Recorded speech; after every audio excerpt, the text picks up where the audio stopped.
मुंब्रामध्ये। बघा पुढची बातमीकडे वळूयात आपण, राजकीय बातम्यांकडे। मवियाला 160 ते पुढे जागा मिळतील असा जितेंद्र आव्हाडांनी विश्वास केलाय। 160 ते 165 जागा मिळतील असा विश्वास शरद पवार गटाचे आमदार जितेंद्र आव्हाड यांनी व्यक्त केलाय। जितेंद्र आव्हाड यांनी मतदानाचा हक्क देखील बजावलाय। जितेंद्र आव्हाड मुंब्रा मतदारसंघातून निवडणूक लढवत आहेत।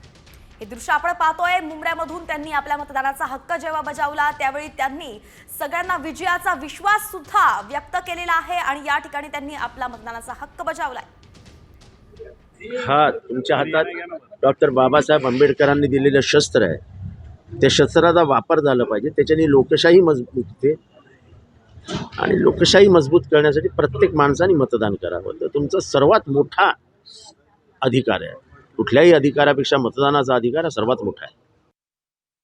एकंदरीतच महाविकास आघाडीला 160 ते 165 जागा मिळतील असा जितेंद्र आव्हाड यांनी विश्वास व्यक्त केलाय। परंतु जितेंद्र आव्हाड असे एकमेव नेते नाहीयेत, तर महाविकास आघाडीच्या सगळ्याच नेत्यांना यावेळी या विधानसभा निवडणुकीमध्ये विश्वास वाटतोय की आपण खूप ताकदीने जे आहे, पूर्ण ताकदीने आम्ही लढलो आहे, प्रचार केला आहे, त्यामुळे मतदार आम्हालाच कौल देतील असं त्यांचं म्हणणं आहे। आणि तसेच वक्तव्य आपण पाहतोय की संपूर्ण जे नेते मंडळी आहेत, विरोधक आहेत, त्यांच्याकडनं येतोय। महायुतीकडनं सुद्धा बोललं जात आहे की आम्हीच येणार आहे। प्रत्येक विश्वास व्यक्त करतोय की आम्हाला जास्त मतदार मिळणार। यातच जितेंद्र आव्हाड यांनी आकडेवारी सांगितली आहे, 160 ते 165 जागा त्यांनी